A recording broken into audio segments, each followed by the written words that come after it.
All right, it is 6 o'clock. We're going to go ahead and get started. Good evening, and thank you for joining us tonight for one of our 4 family Q&A forums we're hosting to assist parents in making an informed decision for their children's return to school options this fall.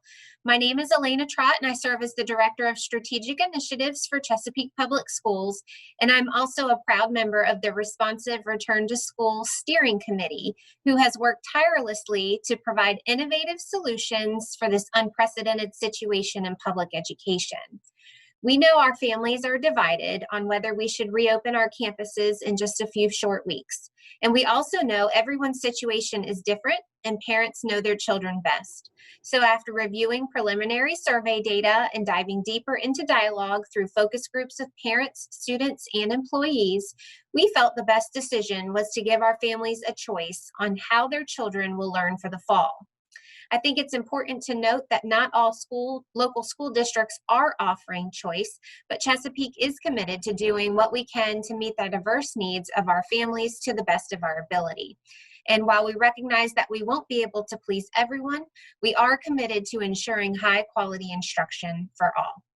We outlined the CDC regulations, VDOE recommendations, and process we took to arrive at these 2 options during the school board meeting on July 6th. So if you would like to view that presentation, we encourage you to stream the recording from our website.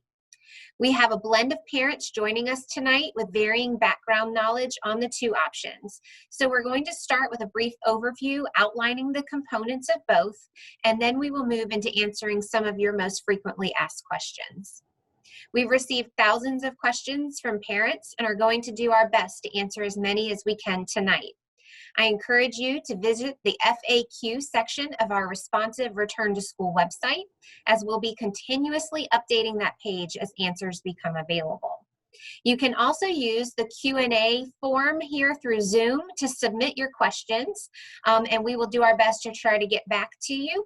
Any questions that are unable to be answered through tonight's forum chat will be considered for the FAQ webpage as well.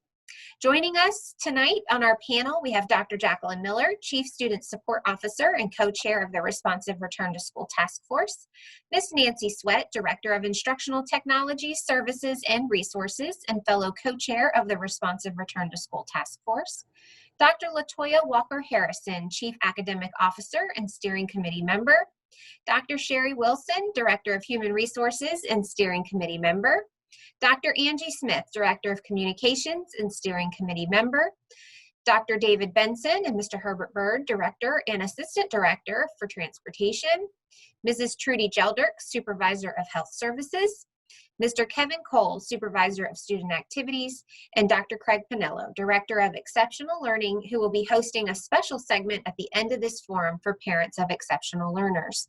We're also very grateful to have Dr. Nancy Welch, Director of the Chesapeake Health Department, with us. Dr. Welch has been a tremendous asset in helping our team make informed decisions regarding the health and safety of our children and community, and we're thankful for her partnership.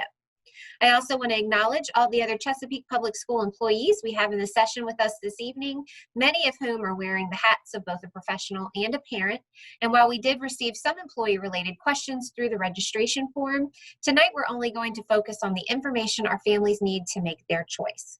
More information about our employee Q&A forums will be coming soon. Now I'd like to turn it over to Dr. Miller, Dr. Harrison, and Mrs. Sweat, who will provide a brief presentation on our Return to Learn family choice options.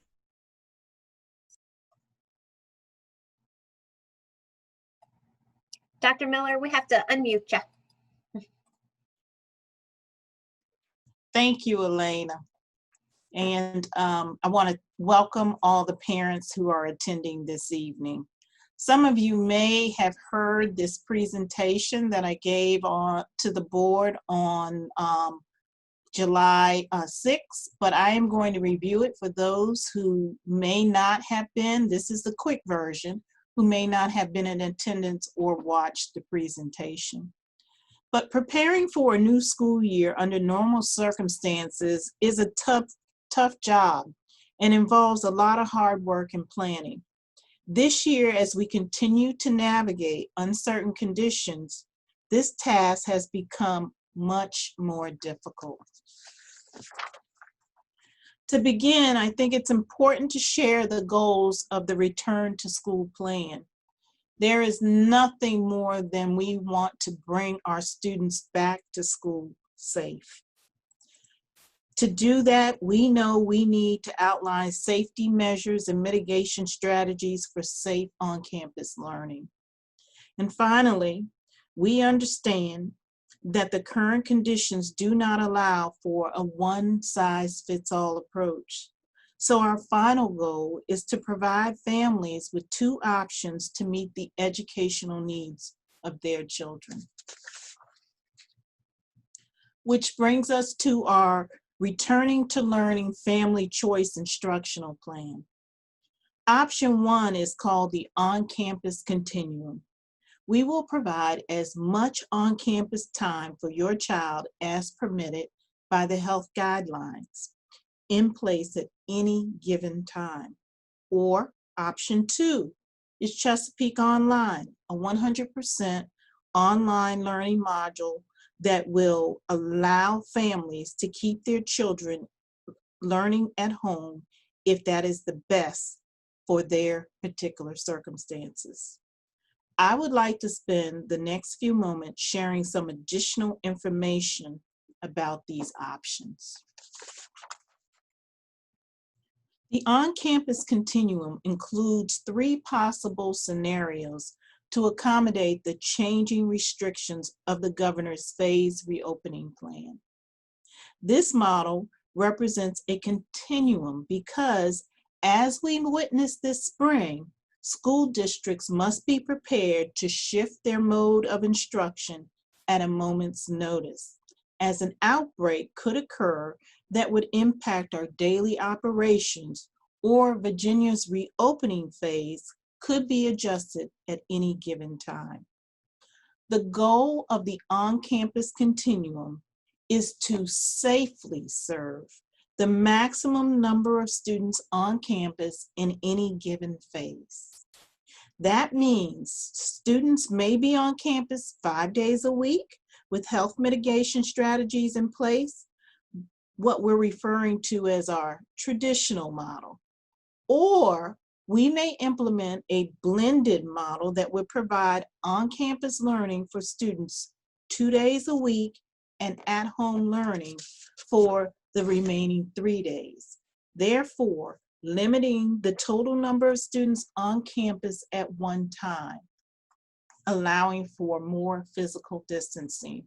Or it may be necessary to move all students to online learning temporarily if the situation warranted this measure, such as the possibility of an outbreak that could occur on a particular school campus, or a dramatic shift in the progression of the governor's reopening measures. Let's take a closer look at each one of these models under option 1. With the traditional model, we will welcome back all students to campus, resuming normal school hours. But it'll look different as we implement additional safety strategies. As the CDC guidelines suggest, cloth face coverings will be required for employees and middle and high school age students when physical distancing of at least 6 feet cannot be maintained, and will be strongly recommended for elementary age students.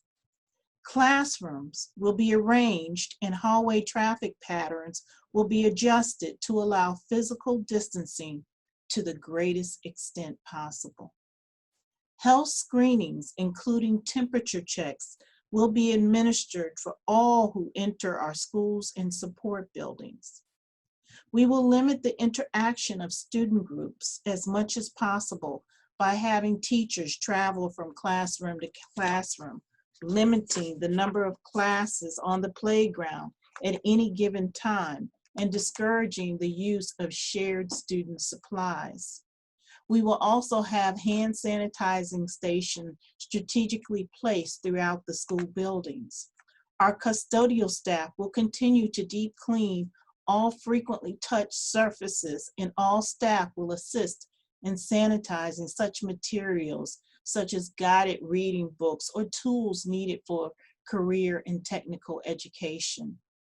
Additional time will be built in for hand washing, and we will teach and reinforce good hygiene practices daily.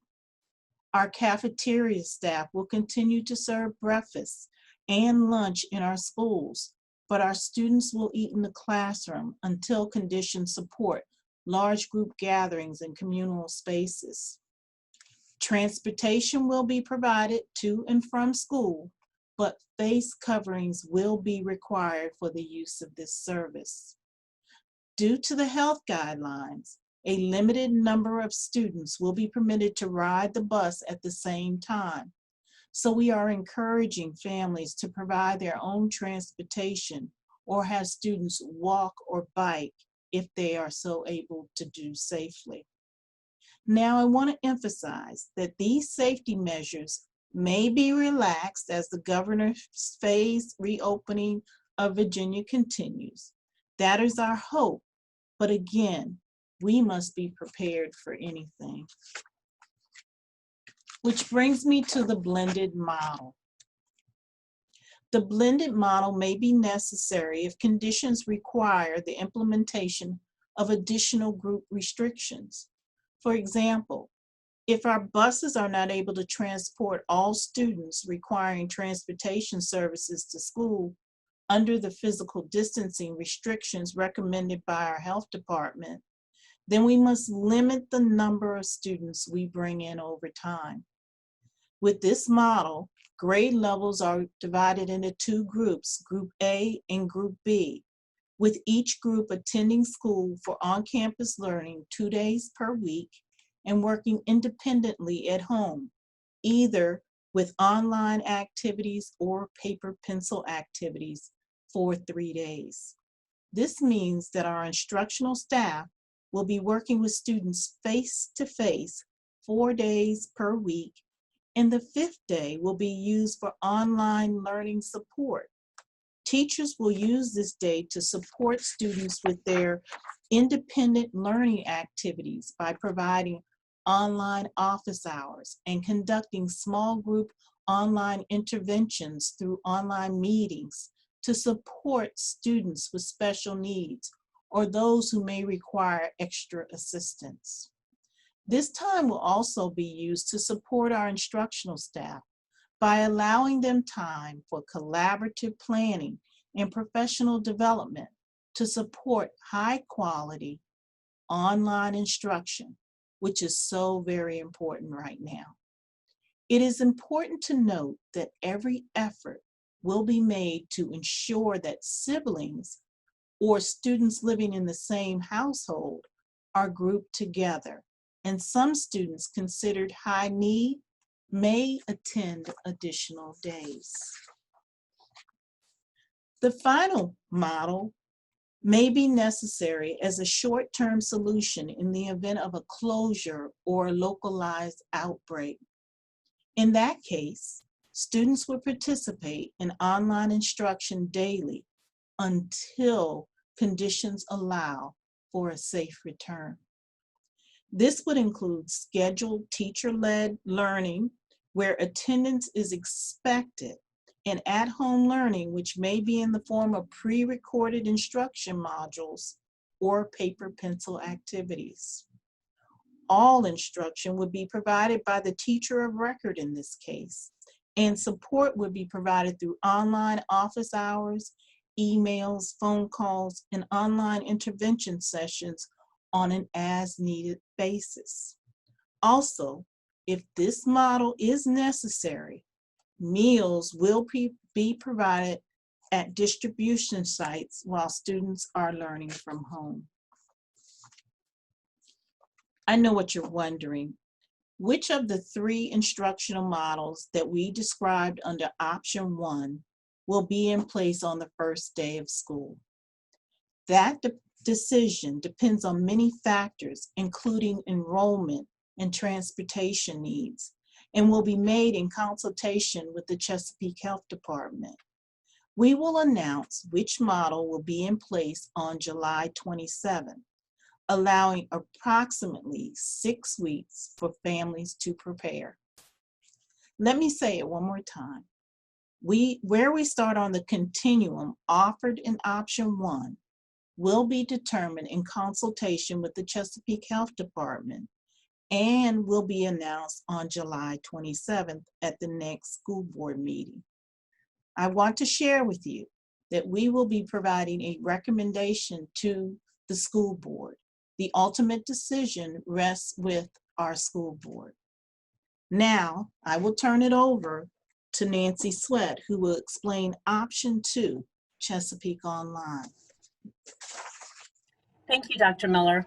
And once again, this is a review. If you've heard about Chesapeake Online, I'm just going to walk you through a fast review of what is available.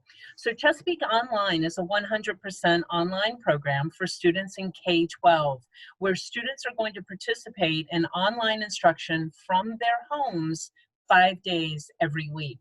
The program is not self-paced and will include scheduled teacher-led learning where attendance is expected each day, and at-home learning, which may be in the form of pre-recorded instructional modules and other online independent activities.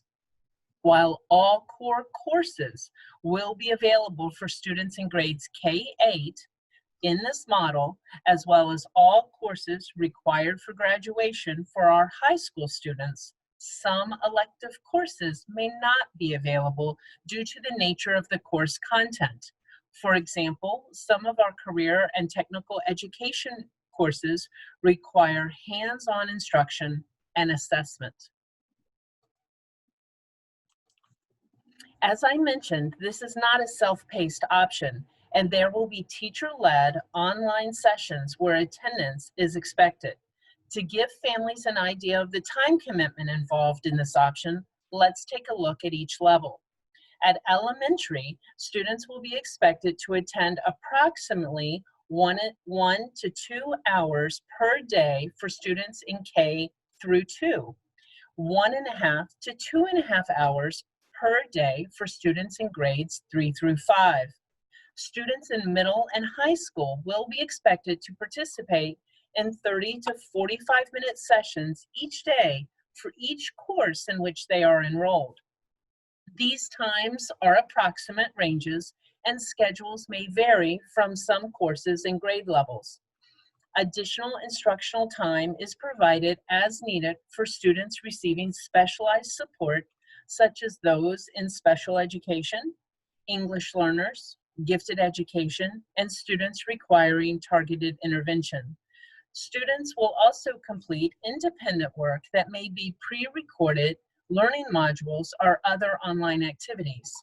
We would also like to add that there are sample schedules for elementary, middle, and high on our Chesapeake Online webpage. Again, those just provide samples so that you can get a look at what your student's day may look like in Chesapeake Online. This option of Chesapeake Online permits students to learn safely from home while allowing them to maintain their connection to their home school. This means that families will receive all routine communication from their child's school and participate as members of the PTA.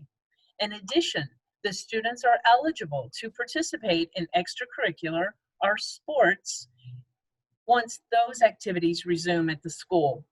Now, I want to be clear, students enrolled in Chesapeake Online will be working with a virtual teacher who may not be a member of your home school staff. Your classmates will be students from across the district whose families have determined that Chesapeake Online is the best option for their circumstances. Families can expect the online teacher to be available for online support and parent conferences. While this option will also provide meal distribution and meal services for all of our students through designated sites throughout the district. And while this option is intended to be an off-campus solution for our students, on rare occasions, certain standardized assessments must occur on campus. This does not apply, of course, to the regular and routine teacher-made assessments. Finally, it is important to note that option 2 requires a commitment of at least 1 semester. Students who choose to enroll commit to receiving instruction through Chesapeake Online through February 2nd, 2021 at a minimum. It is, of course, our hope that Chesapeake Online becomes a permanent option for the future and in many years to come. Now, I'm going to turn it over to our Chief Academic Officer, Dr. Harrison, who is going to take you through some instructional details of each option. Thank you, Ms. Sweat, and good evening, families. So as we take a look at the 2 options, it's important to note that Chesapeake Public School teachers in both option 1 and option 2 will be licensed and will use our district's revised curriculum and pacing guides that incorporate prerequisite course content missed last year due to the extended school closure.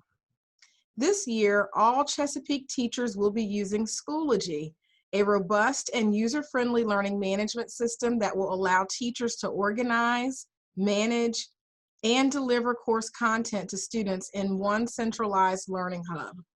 Teachers will also use this platform to facilitate in-person Zoom video class sessions with their students, as well as will use this to provide pre-recorded video content, lesson resources, assignments, assessments, etc.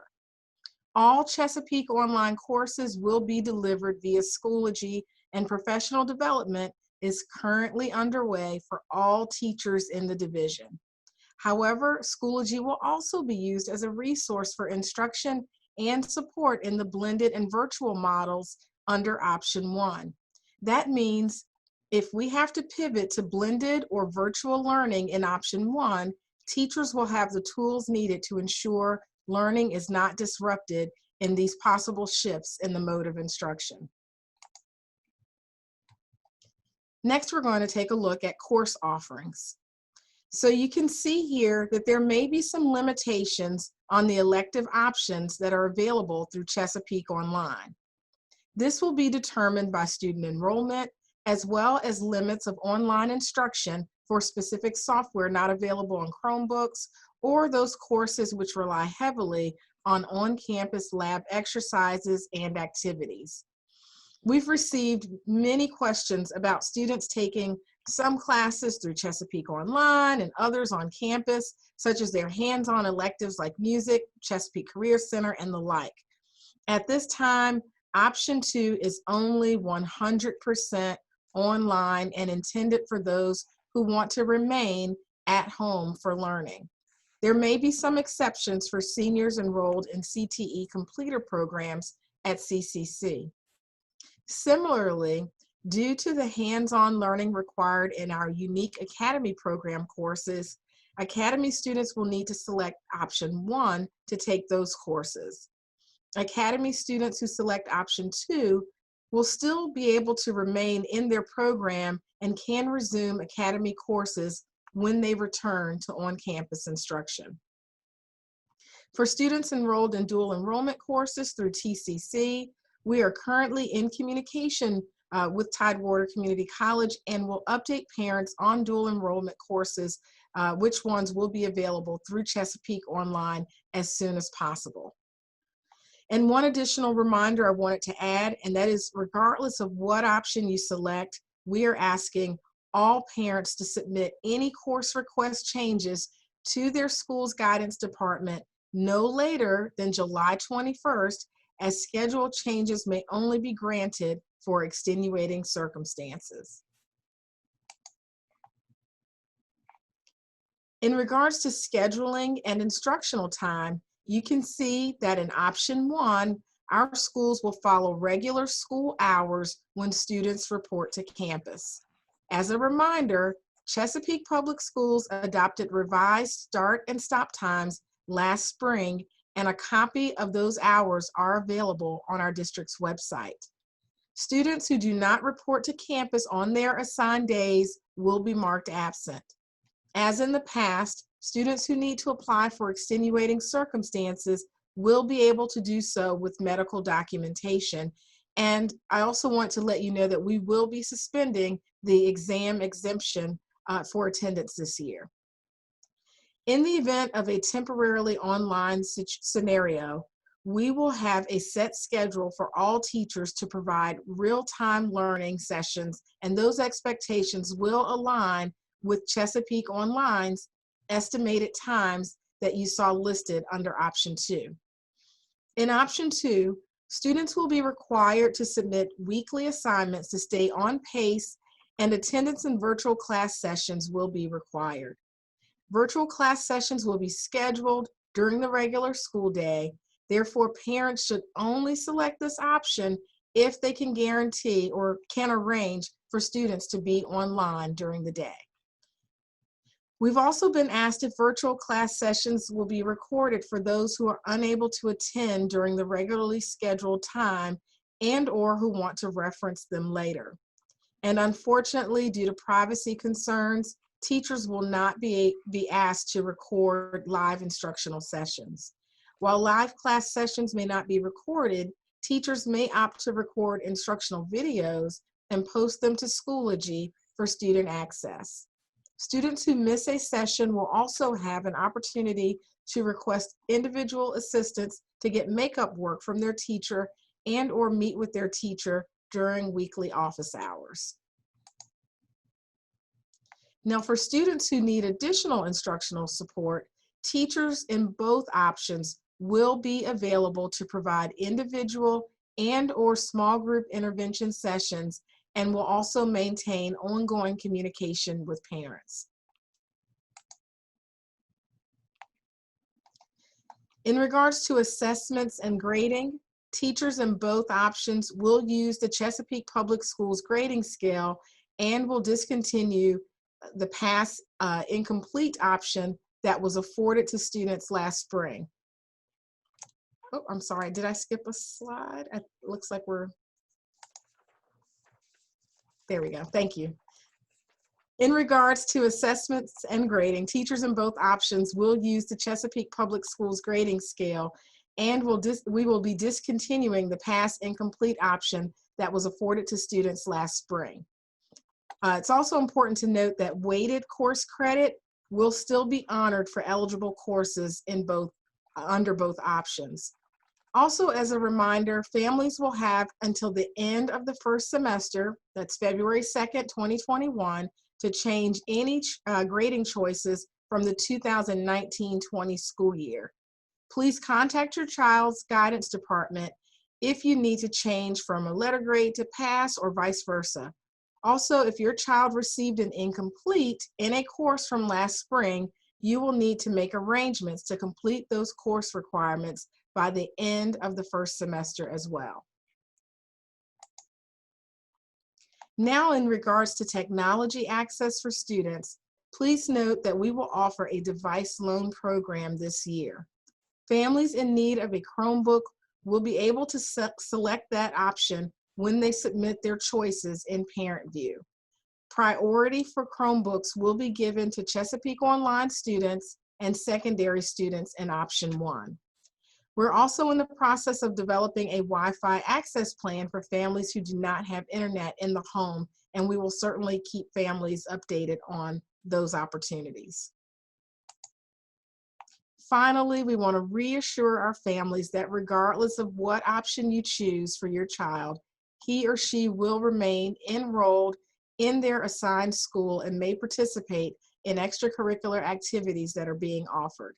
We encourage all families to monitor the school's websites and to follow their social media accounts to stay up to date on these opportunities.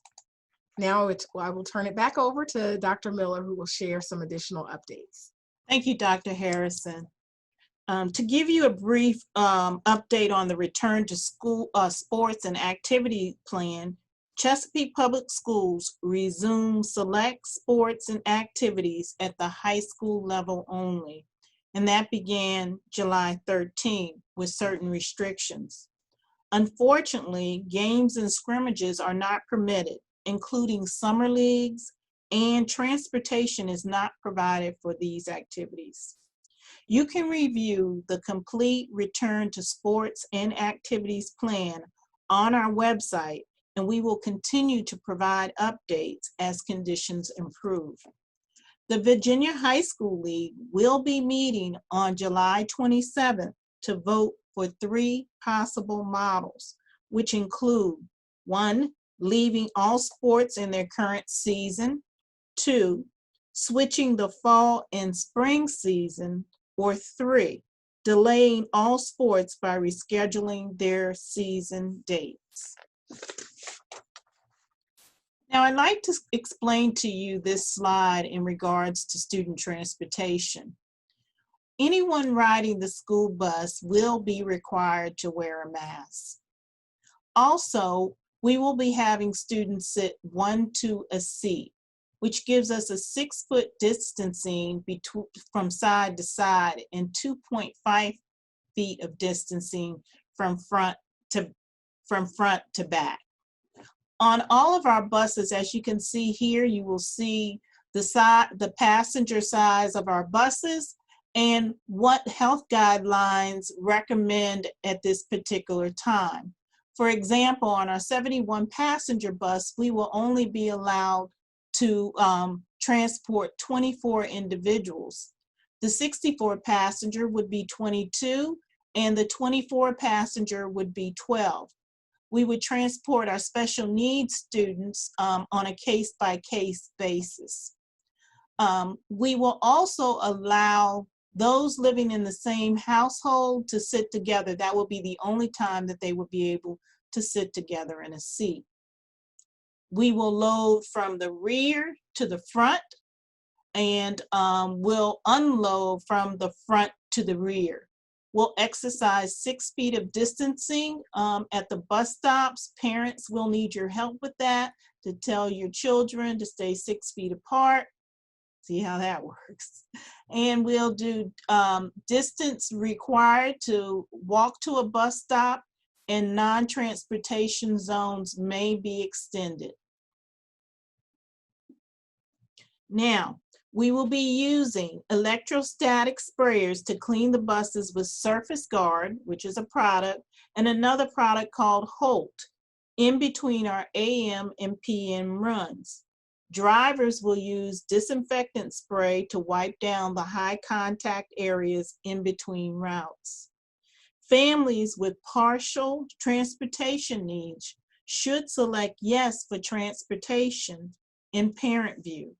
And in the event that a bus reaches capacity on any given day, our drivers will double back to pick up the remaining students.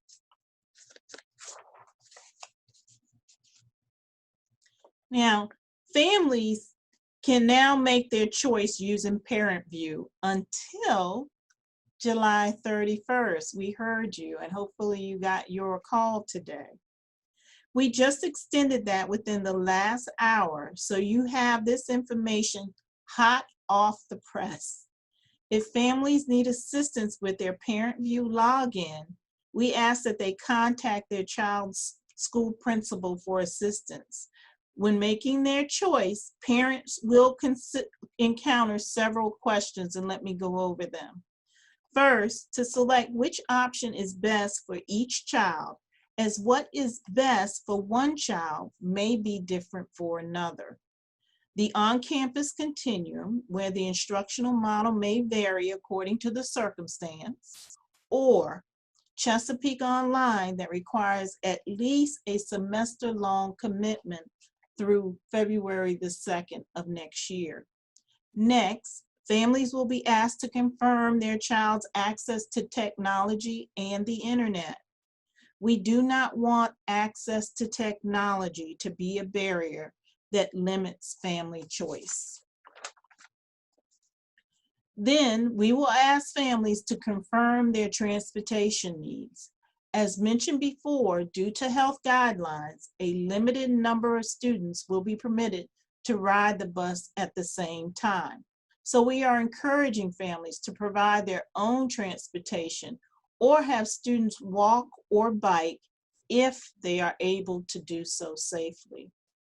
Knowing who will require bus transportation is going to be crucial information that we need that will help us plan our return. Finally, families will be asked if they need any information about COVID-19 resources. We know that this pandemic has taken a toll on many families, and we want to help connect you to resources in our community that could be of assistance, including social emotional supports. Once you have answered these questions, you will be directed to the online verification module where you can update or confirm your child's emergency contact information. I'll say this again because this is truly important this year.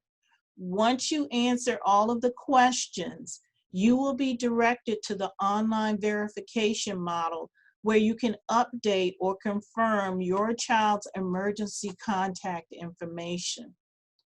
Our goal is to hear from all families by July 31st. So, from now until July 31st, you can edit your responses in ParentView. If you pick it today and then you change your mind tomorrow, or you change your mind after the board meeting, you'll be able to update that until the 31st. After the 31st, requests will be considered based on medical documentation, emergency circumstances, and available seats. By December 15th of this year, you will have to notify your child's school if you wish to change your choice for the second semester, and the second semester begins on February the 3rd. Families who do not choose an option by July 31st will be defaulted to option 1 and will not be guaranteed transportation or technology. So I'm now going to turn it over to Mrs. Trudy Gelderks, the health supervisor of health services, and Dr. Nancy Welch, the director of Chesapeake Health Department. Ladies. Thank you. First question. There we go. Dr. Welch, what is the criteria for determining low, medium, and high COVID rates? What specific data will you use and how often will it be monitored?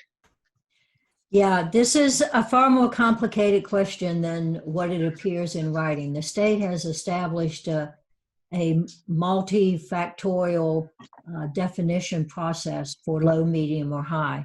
Because this question is so frequent, and because I feel that parents and school need a much simpler kind of definition so that you can understand and it's not just left to me or to the health department, I have specifically communicated with folks today, told them about the school board meeting coming up, and have asked if they could please put it into an easier to understand, lay-friendly definition for low, medium, and high. There are many variables that they now have in it, many metrics, but I would imagine that they could frame it in an easier way to understand. So hopefully we will have that available for you Monday night.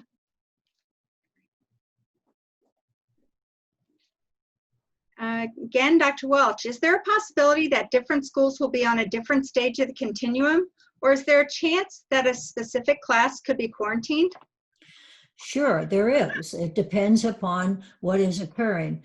We, as I mentioned this morning, we just received approval today to be able to have another full-time epidemiologist, and we will devote that epidemiologist to the schools and child care programs. So we will have immediate availability to the schools. Should you have any cases, should you have any suspicious cases, whether it be students or faculty, so that we can investigate it using the same epidemiological criteria we use now. And some of you experienced with things like norovirus. So depending on our findings, depending on the circumstances of who were exposed, that would determine who was quarantined or isolated. Perfect. Next question. Dr. Miller, will visitors be screened before entering the building? And will they be required to wear a mask? That's a good question, Ms. Gelderks. We are limiting visitor access to the building, and anyone over the age of 10 will be required to wear a mask. Those who must come in the building will be asked health screening questions and have their temperatures checked. Parent conferences and meetings will be held via telephone or video conference whenever possible. If a student is out due to illness, what will be the return to classroom criteria? The criteria will be different based on the COVID-related absence and a non-COVID-related absence. Students that are out as a confirmed or presumptive case will be required to be out for at least 10 days from the time symptoms appear, and at least 3 days, 72 hours, have passed since recovery defined as resolution of fever without the use of fever-reducing medications, and improvement in respiratory symptoms. In addition, a note will be required from the healthcare practitioner. Please note, we will continue to monitor the CDC and Virginia Department of Health updates and will make adjustments accordingly.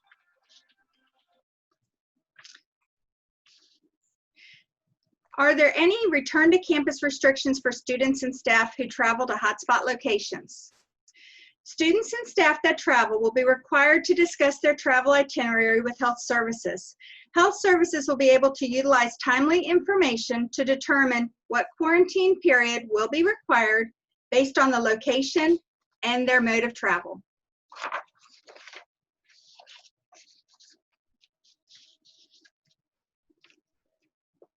Does CPS recognize the use of face shields as PPE in lieu of cloth masks? The CDC does not recommend the use of face shields for normal everyday activity or as a substitute for cloth face coverings. If face shields are used without a mask, they should wrap around the sides of the wearer's face and extend below the chin.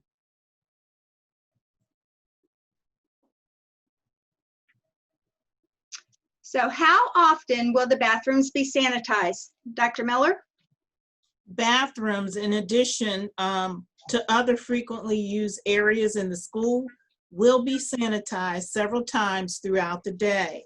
We will also be stressing the importance of frequent hand washing to students and staff, and will ensure ample soap and paper towels are available. Another one for you, Dr. Miller. Will additional custodial staff be assigned to help with cleaning and sanitizing of the building throughout the day?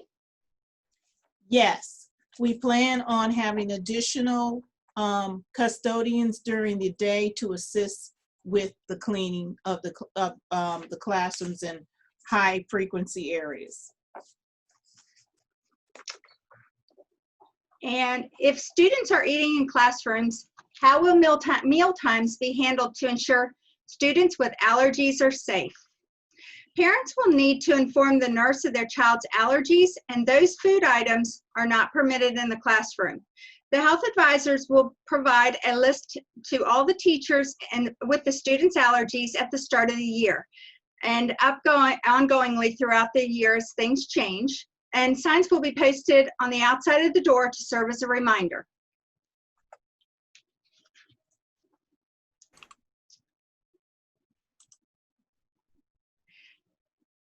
Will the school be providing disinfecting wipes for classrooms so students can use them in their workplace?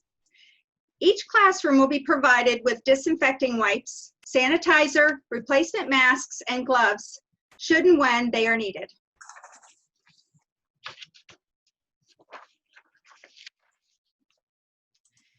So when will you take the student and staff temperatures? What is the temperature threshold?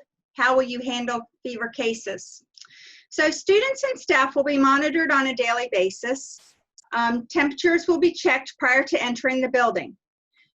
Per the CDC, 100.4 or higher if considered, will be considered as a fever and will require removal from premises. Parents have the primary responsibility in caring for their child's health by screening them each morning for symptoms, keeping children home who have even mild symptoms, Keep kids home if they have close contact within 14 days of a confirmed COVID case. And have your kids wash their hands before leaving for the home for school. We need to make sure that they have their mask and they're wearing their mask, and also that their clothes and their masks are washed on a daily basis. If a student or staff member is suspected of having a fever, they're going to don a mask, be assessed in the designated isolation area, and the parents and guardians will be notified for pickup within 1 hour of the parent contact. Dr. Welch, how will you handle cases of exposure and mandatory quarantines? Yes, we will use the same epidemiological criteria that we use for any communicable disease. As I said, some families have been involved with noro cases in the schools. And the first thing is the epidemiological investigation to know exposure, who else was exposed, what was the circumstance, and how extensive is that exposure. Based upon that investigation, and again, that's why we are going to have a full-time epidemiologist devoted to the schools so that we can respond quickly. Based upon that investigation, then we will be able to make a decision on who may need isolation, that's someone who has the disease, who may need quarantine, that's someone who has been exposed.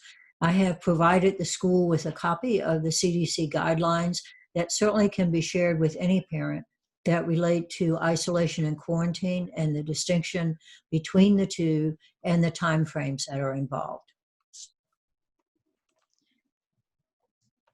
Then this question's a little bit similar to the prior question, Dr. Welch.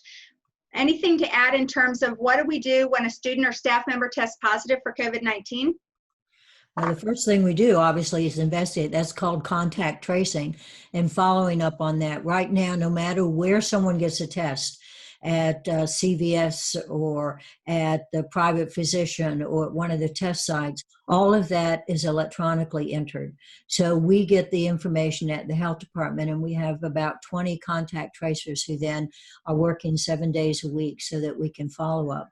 I will tell you that right now, and we're certainly pushing from the state level for additional assistance, the labs are overwhelmed, so it is taking sometimes 5 days or more for us to get the results. That's not acceptable. We need to be able to intervene sooner so that less people are exposed.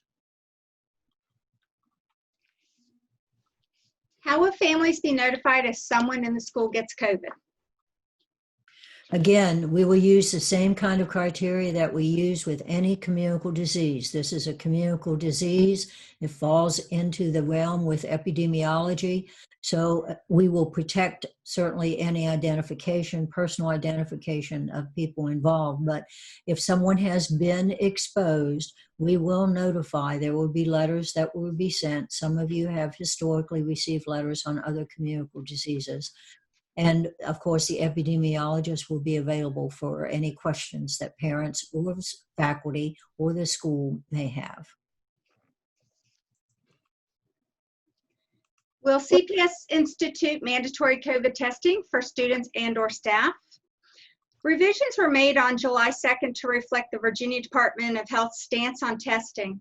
The Virginia Department of Health noted that schools will not be expected to conduct testing, but will refer individuals with symptoms of COVID-19 to a healthcare provider or testing site. In collaboration with the Chesapeake Health Department, should widespread testing be required, it will be under the direction of the Chesapeake Health Department, and parents and guardians' consent will be obtained should this be necessary.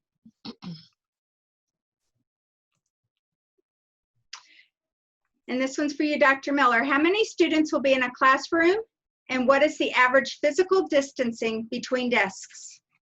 So if we do the 6 feet of physical distancing, we can get on average 15 desks in a classroom. We can get more desks in a room if we do 3 feet of distancing. However, if we do 3 feet of distancing, then we will have to require students to wear a mask.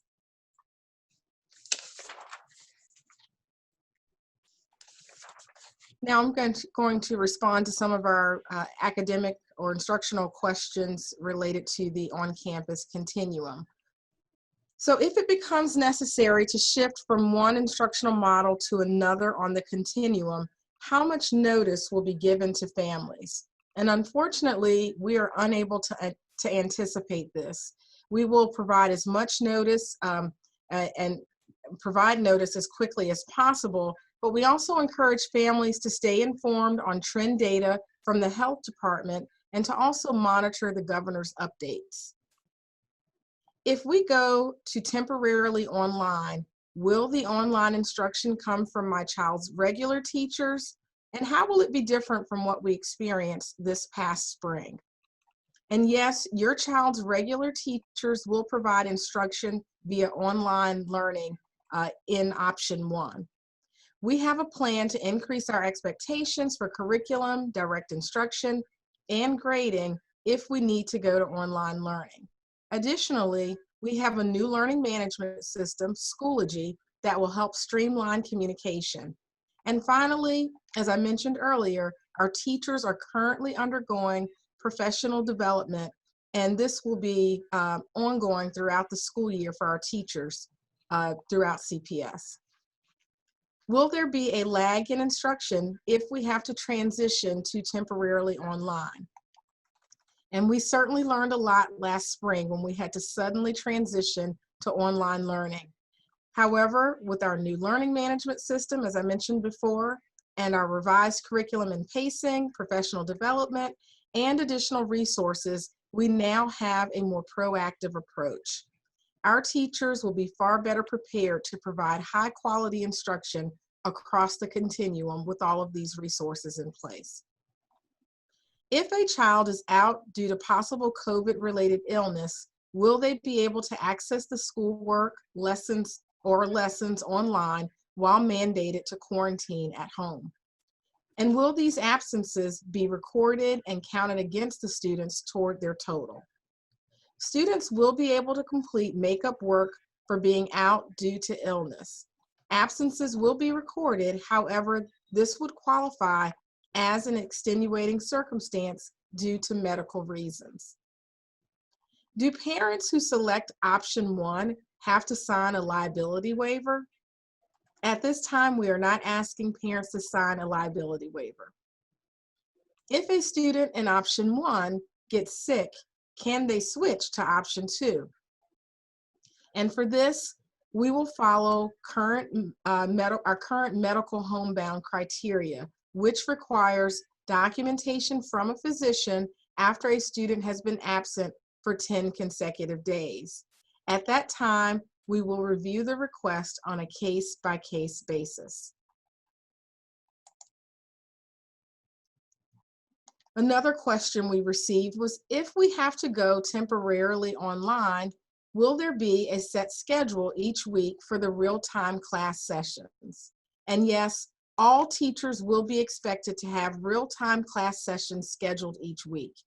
These will coincide with the expectations that are already established for Chesapeake Online teachers. Is there an option to change from option 1 to option 2 in the second semester? And yes, there is. Families must notify the school by December 15th, 2020 if they want to change their instructional delivery model for the second semester.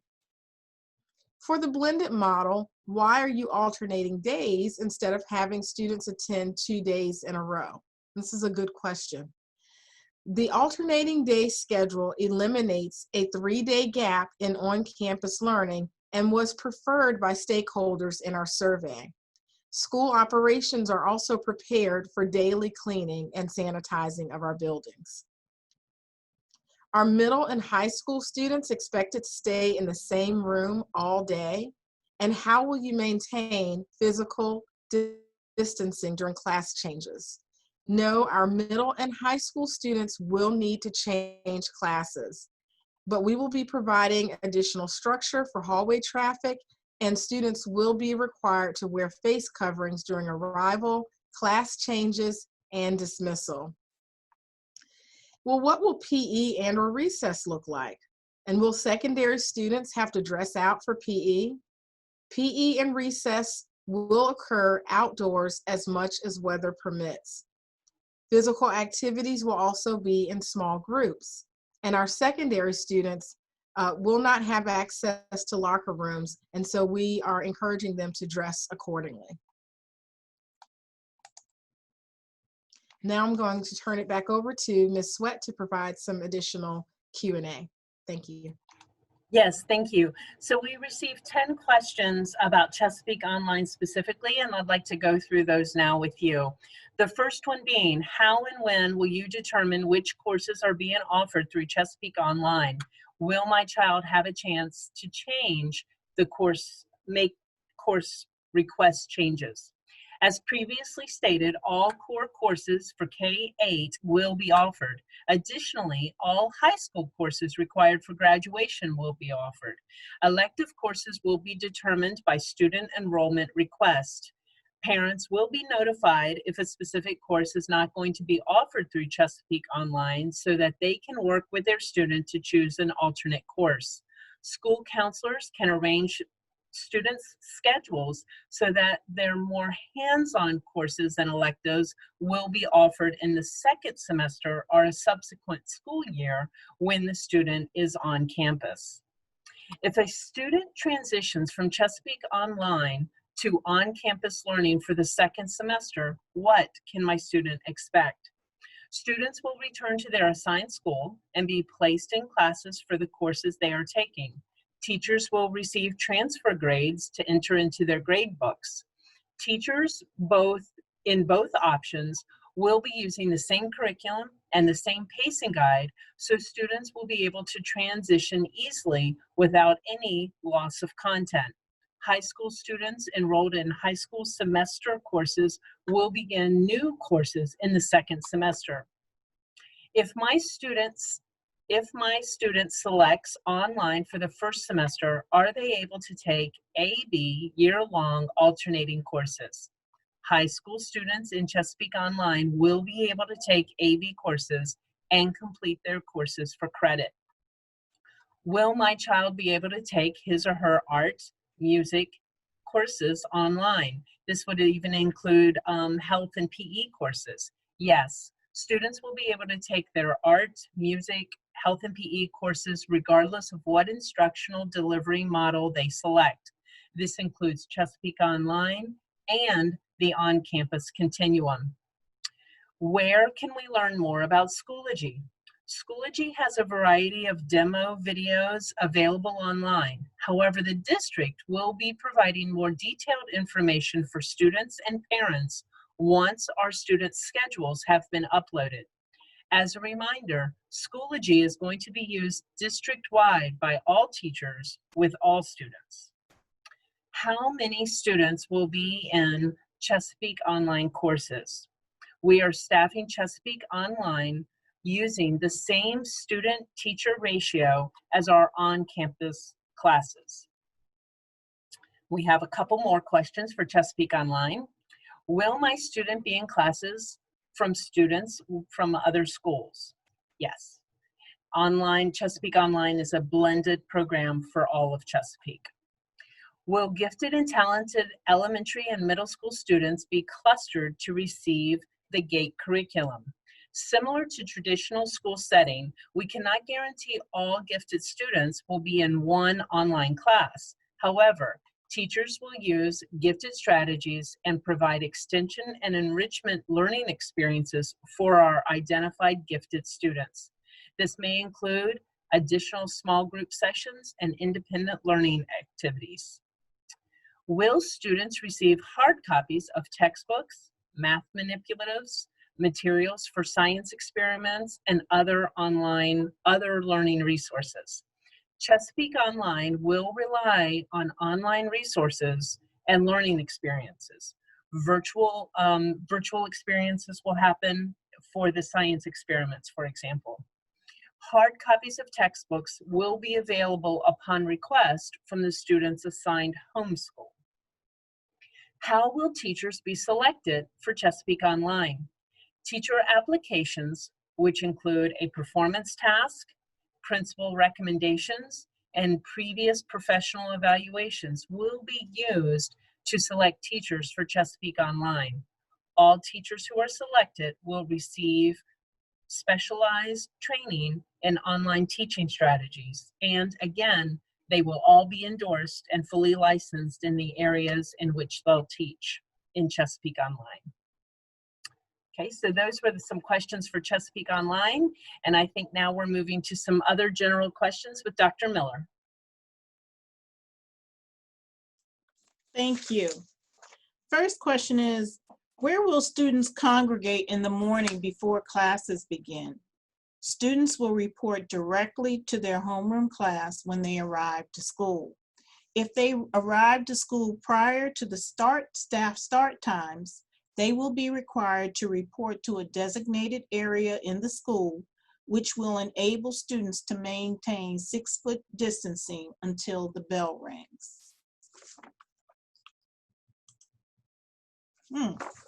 Okay. Will there still be before and after school programs at the schools? Yes, we will continue these programs. Families will need to register with their corresponding service provider, whether it's the YMCA or the Boys and Girls Club. Will schools have a more efficient system for parent drop-off and pickup traffic? We recognize that there will be an increase in traffic as more families drop off and pick up their children this year. We are consulting with the Chesapeake Police Department and our own safety and security team to help principals with troubleshooting traffic patterns. What are the consequences for a child who removes or refuses to wear a mask? Student safety is our utmost concern. Students that disregard the health and safety mitigation strategies in place will probably receive a phone call to the parent or be subject to disciplinary action. The Student Code of Conduct outlines consequences associated with unsafe behavior. Guidelines for disciplinary action specific to the health and safety concerns of COVID-19 are being developed and will be in place prior to returning to school in the fall. What will happen if my child forgets to take his or her mask to school? And we do know that's going to happen. For those who forget a mask, one will be provided. We will not be doing this on a regular basis, but if a child forgets, then yes, we will be providing them with the mask and then following up with a phone call if it happens twice. If I decide to homeschool my child, can he or she participate in sports? Chesapeake Public Schools follows the VHSL regulations, which at this time do not recognize homeschool students as eligible participants in VHSL sports. Are staff going to be required to wear masks in public when they aren't at work? We will encourage staff to follow the governor's direction when not on campus. And I'm going to share some additional Q&A with you this evening. How do new families select their option? What if we are still waiting on documentation to come in to complete our child's enrollment? In these cases, families who need assistance selecting their option through Parent View should contact their child's school for additional assistance. Will there still be an orientation for rising kindergartners, 6th graders, and freshmen? And yes, there will be orientations held. However, due to the high number of parents and students in attendance at these events and health conditions at the time, these orientations may be held virtually rather than in person. Can seniors drop the elective classes they don't need and take all their required courses for graduation in the fall so that they do not have to attend second semester? And yes, if a student desires to graduate early, they must meet the criteria outlined in the student handbook for early graduation, and they should contact their school's guidance department for additional assistance with this. Will all of my children be able to get their own loaner laptop? As stated earlier, parents will have the opportunity to note their access to devices for each of their children when they complete the family choice form. If you need a device for each of your children, we encourage you to respond accordingly in the form. Priority will be given to students enrolled in Chesapeake Online and secondary students in option 1. Should additional devices be available, we will extend the loaner program to elementary students in option 1. Will there be SOL tests this year? If my high school still needs verified credits for graduation, how will that be handled? At this time, the VDOE has not announced SOL testing has been canceled for the 2021 school year. We are anticipating additional guidance on verified credits and testing in the weeks ahead, and will keep parents informed and updated. And at this time, I'm going to turn it back over to Ms. Trott, who's going to share some additional information with you.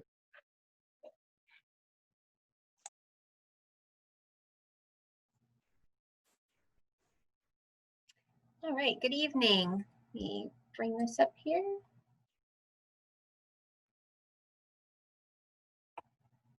I'd like to show you our website and some additional resources that are available to you because we want to encourage you to stay informed as all of the details continue to be released and decisions are made.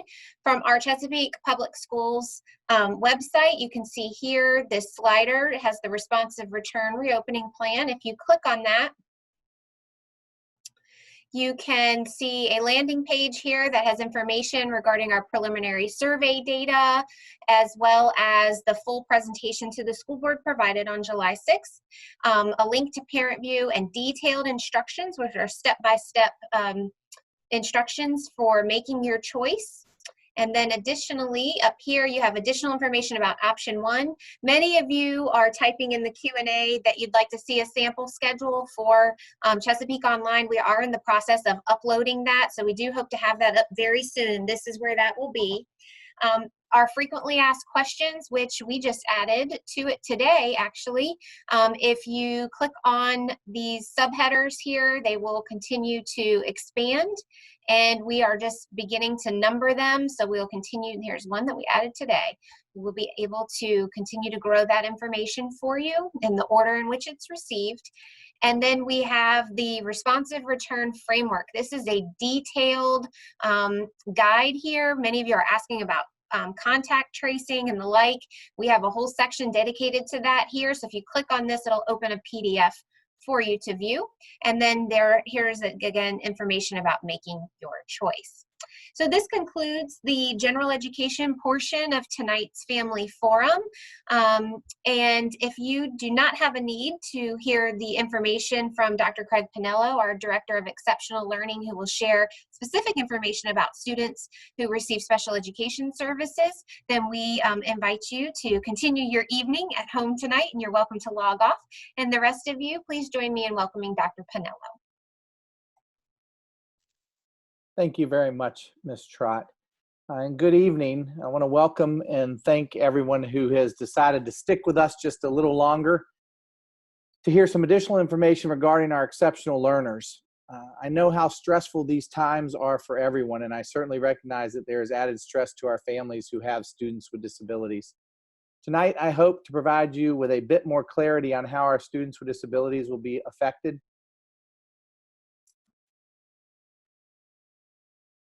as we plan to reopen schools. First, let me acknowledge that we have all just heard a great deal of information regarding the reopening plans for all students. I often need to remind myself, so I want to be sure to remind you, that everything we have heard thus far is also applicable to our students with disabilities. That said, I do want to be responsive to several key concerns that I have found repeatedly mentioned by our community. I have personally browsed through the hundreds, maybe thousands of questions that were submitted as part of the Q&A forum process. And as I examined the questions regarding students with disabilities, there were several clear themes that emerged. Specifically, what will the different options offered by Chesapeake Public Schools look like for students with disabilities? Next, how will special education evaluations be completed and how will related services such as speech therapy, occupational therapy, and physical therapy be provided? And finally, there were many questions that were more specific to the unique needs of individual children. With respect to what special education services will look like in each of the options, I want to say that it is the school district's intent to allow students and families to participate in either of the available options, the on-campus continuum or Chesapeake Online. For the majority of our students, participating in either option should not present significant issues. However, it very well may require consideration of your child's IEP or Section 504 team to determine if there are any necessary special education or related services that could be impacted by the option selected. If the selected option is the on-campus continuum and in-person traditional model is in effect, then I would expect there to be minimal concerns with the implementation of students' special education programming. Specifically, student learning in the traditional model will look similar to pre-COVID instruction. However, it will be subject to any safety and health precautions. The blended model for students with disabilities will allow us to address key services that require face-to-face interaction while also providing online instruction for areas of a student's IEP or Section 504 plan that can be appropriately addressed in that fashion. The temporary online option and the Chesapeake Online option could be appropriate for many students, but it may require consideration by a student's IEP or Section 504 team as well. With full transparency, we must acknowledge that there are some students who will have goals, accommodations, or services that cannot be implemented in the virtual setting. For example, you can imagine that some social, emotional, and behavioral goals may be more difficult or even impossible to implement in a home setting. Additionally, some related services, such as physical therapy, could require that a teacher and student be face-to-face in order for the student's needs to be addressed. In such cases, it will be necessary for IEP or Section 504 teams to meet and determine the extent to which a student's plan can be appropriately implemented in the different options. If the team determines that a plan or certain aspects of the plan cannot be implemented virtually, then there could be instances where arrangements must be made for students to receive at least some face-to-face services, regardless of the selected option or current phase of the on-campus continuum. In each option, students with disabilities will have access to appropriate support from special education teachers. Additionally, inclusive opportunities will be important, and special education and general education teachers will be working collaboratively to address student needs. Again, in all cases, it is ultimately the role of each student's IEP or Section 504 team to determine the scope of special education and related services and address considerations of the least restrictive environment. In some situations, special education and related services may be suspended during a temporary closure and begin again once face-to-face instruction can resume. If this occurs, teams may need to convene to discuss the impact of the closure on the provision of special education related services to eligible students and consider what, if any, individualized adjustments to a student's plan might be required. As we continue to move toward the opening of schools, Chesapeake Public Schools staff will be further developing processes and procedures that can assist us in navigating these difficult decisions. Another area of concern has been special education evaluations. Many of our evaluations have been able to be completed during the school closure. However, there are some critical evaluations, such as student psychologicals, that require face-to-face interaction and have had to pause due to the restrictions associated with the COVID-19 pandemic. The Department of Exceptional Learning has been working feverishly to develop a plan that allows in-person evaluations to occur in a safe and healthy manner. Assuming we do not encounter increased restrictions, we do expect to be able to begin scheduling evaluations in all areas very soon. Additionally, our department is working to increase our ability to perform virtual evaluations. As stated earlier, please keep in mind that there may be situations where certain evaluations or aspects of evaluations cannot occur without in-person options. I do ask that you please recognize we have a lot of ground to make up. So I'm asking for your patience and understanding as we work to effectively and efficiently schedule the many evaluations that must be completed. The next theme that I would like to respond to involves the provision of related services. The Department of Exceptional Learning is working to expand its ability to provide related services through virtual means. We are currently exploring how to overcome certain challenges associated with the implementation of teletherapy, including issues of funding a virtual platform, resources, staffing, and FERPA and HIPAA requirements. Although we fully expect to be able to provide expanded virtual services, there will remain aspects of related services that cannot be effectively completed without face-to-face interactions. There will likely be times when face-to-face arrangements must be made for a student who has opted for Chesapeake Online, or when we are in the virtual phase of the on-campus continuum. In all cases, CPS will follow strict safety and health guidelines with respect to face-to-face interactions. And lastly, I want to suggest that if you have specific questions related to the unique circumstances of your child, that you reach out directly to the school-based staff at your child's home school. Responding to questions related to exceptional learners can be very individualized and requires the involvement of staff members who have knowledge of your child. The administrative team at your child's school should be able to connect you with the appropriate person or persons to assist you. In closing, I again want to thank you for your unwavering support of our students with disabilities. The challenges are bound to keep coming at us as we move forward. However, I am confident that we will overcome them. Thank you, and I hope that you have a very nice evening.